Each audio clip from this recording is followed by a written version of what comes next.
Today's review, we have a beer from Pressure Drop. It's been a long time since we had a beer from Pressure Drop. This is ALLEY-OOP. It's a New England IPA. It's 7.2%. But what's it going to be like? Keep watching to find out.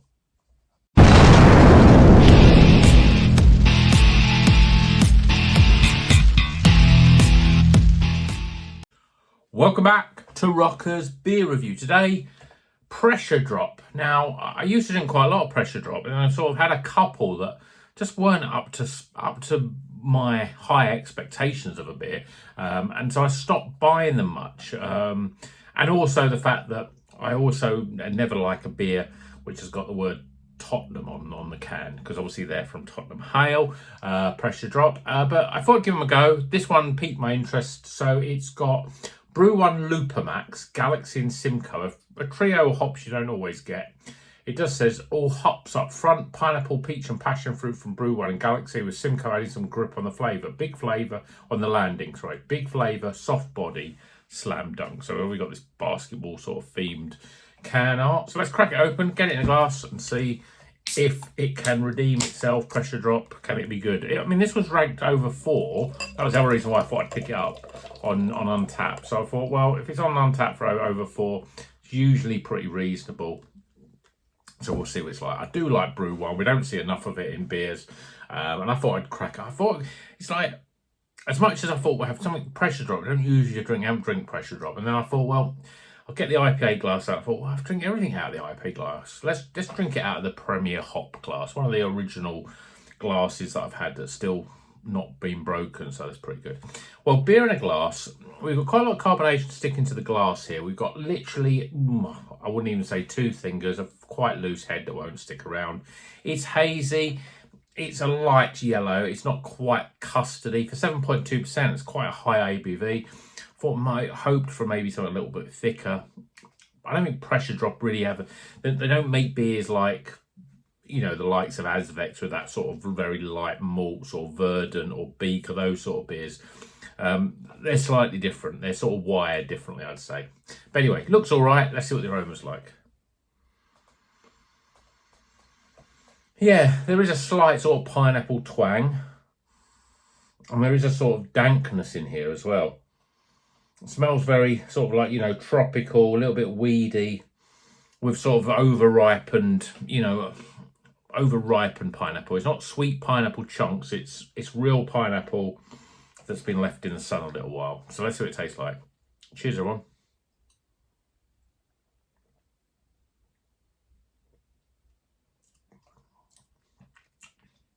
Oh, it's fruity and tasty. Delicious, actually. It's quite light. There's a little bit of zippy carbonation, but that gets the flavour going around a little bit. And the aroma is, the flavour is similar to the aroma, but it's probably a little bit less dank than the aroma sort of was giving away. So I'm getting more pineapple flavour, and it's juicy. And I'm getting passion fruit and mango and that sort of stuff. A lot of sort of tropical flavours. There's maybe a little bit of mandarin orange in there as well. It's quite a light beer. For 7.2%, it's quite light in terms of the mouthfeel.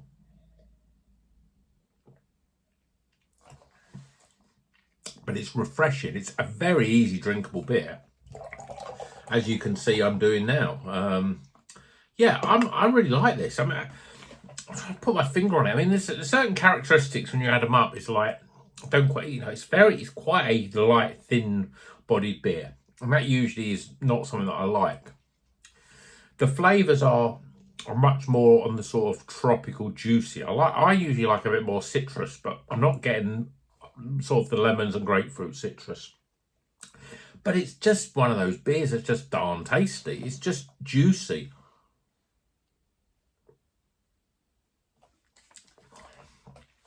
I think it's the lightness of touch with Galaxy, which can get over dank. Brew One definitely is leading this, and then you drink it and you think, I really like this. Why do I really like it? Brew One. Don't get Brew One in enough beers. And if you like those pineapple sort of flavours, the tropical pineapple flavours, which again is not some, usually we're getting stone fruit flavours, we're getting citrus flavours. Yes, we get the New Zealand stuff, which brings something a bit different, but we don't get pineapple much. I can't think of other hops would get much in the way of pineapple, except for Brew One. And so I really like that. And it's just a light, refreshing beer. You'd never think it's 7.2%. It drinks a little bit like a pale ale in terms of its body, but there's a bit more oomph in the juice flavour. Got Simcoe in here as well. That just usually brings a bit more grapefruit, a bit more earthiness, and it does round the beer off a bit. It stops it being too juice and all just juice, but it's probably not quite enough to bring that sort of earthy grapefruit flavour. But it's holding it back a little bit, but it doesn't. You're not getting the Simcoe sort of flavours. That's a delicious beer. Really, really enjoying that, and it's so moorish. There's an element of sweetness in there that makes it really moorish. I could quite easily drink 2 or 3 of these in a go, because it's that sort of beer. It's a one that you do slam dunk, as it says. You just want to slam dunk this beer. This is a very good beer.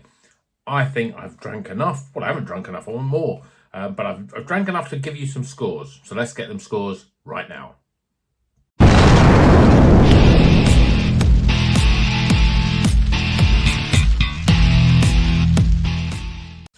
Okay, let's do the scores for Pressure Drops Alley-OOP, this basketball themed New England IPA, 7.2%. We've got Brew One Lupamax, Galaxy and Simcoe. I think that Brew One Lupamax, I don't want to get Lupamax with Brew One. I think that's just more of a sort of a liquid hop, I think Lupamax is. I could be completely wrong. But this is very, very tasty, and it's a good beer. And it's probably, I'd have to say, it's probably the best pressure drop beer I've had. I'm just going to have one more taste just to make sure, because I've started scribbling some scores.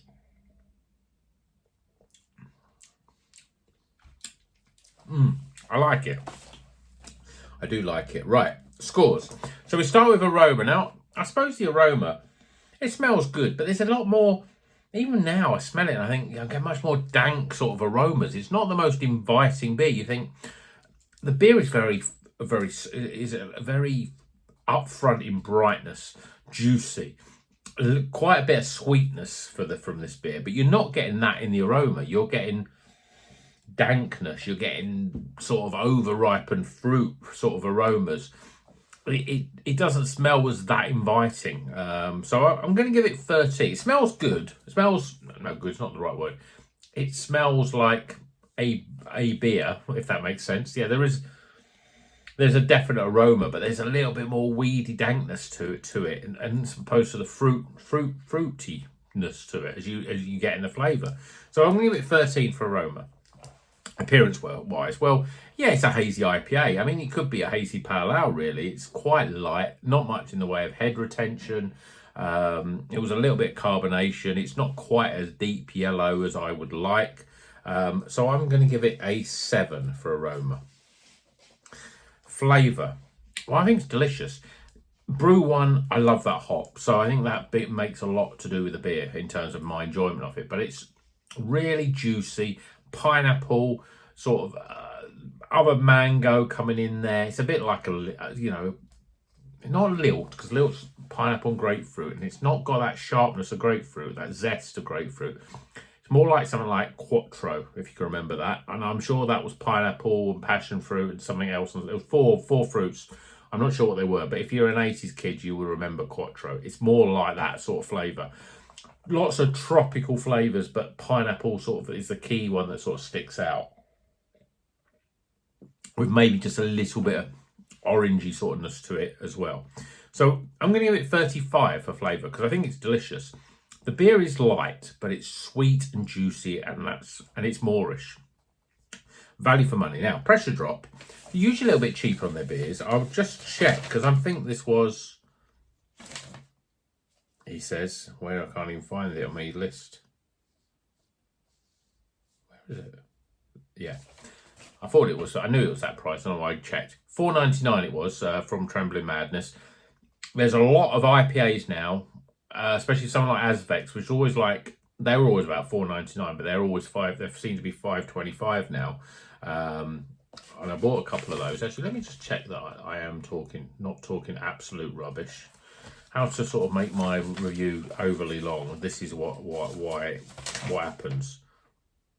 No, I am wrong, because I bought an Azvex that was $4.99, and I'm sure I bought two Azvex. Yeah, both $4.99. I'm talking rubbish. Thought they were a bit more expensive. I've seen some places, my local bottle shop, they're a bit more expensive. But Pressure Drop usually pretty good value. So it's $4.99 IPA. I'm going to give it an 8 out of 10. I'm sort of changing these scores because I sort of wrote down a guide, and now I'm thinking about 8, so I'm going to have to add them up again. But my overall experience, I've really enjoyed this beer. I've pretty much drank it in the review. Always a good sign of a good beer. Some of that dankness is coming in, but I left it out for a good 25 minutes or 30 minutes. So I think this is optimal to drink. Yes, it's a little bit light. That's the only thing holding back, but the flavours are all there.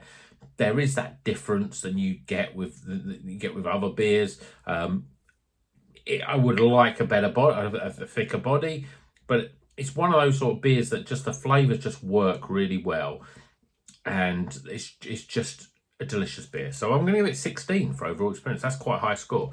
So we top the scores up. I'm going to have to redo the scores. So we've got 13, 7, 20, 35, 55, 65, 71. I've lost my count. 20, 55, 65, 71. I'm going to have to rework this out. So we go 13 for aroma, 7 for appearance, 35 for flavour, 8 for value, and 16 for overall. Let's go through that. That's 20, that's 55, that's 65, 71, and 8. 79. It's right at the high end of the recommended. I think that's a fair score. I think originally I ate over 80, but I don't think it's quite highly recommended, but it's a very good beer. And ultimately, Brew One, I think, makes it the better beer. But Pressure Drop done a good job here. I'm glad I bought this. Different flavours, well brewed. Maybe I was wrong about beers with Tottenham on the can. But, you know, at the end of the day, they're doing really well. My team, West Ham, are doing shit. So, you know, that makes it worse anyway. So I'll probably wash my mouth out with soapy water after I've drank this, just because of any sort of relation to Tottenham Hotspur. But if you're not anti-Tottenham, then this beer is definitely worth giving it a go. So Alley-OOP New England IPA, 7.2%. If you've had it, let me know. Pressure Drop, ever been to the tap room? Drink many of their beers, let me know in the comments. And until the next one, like, subscribe, drink good craft beer, and yeah, keep on rocking.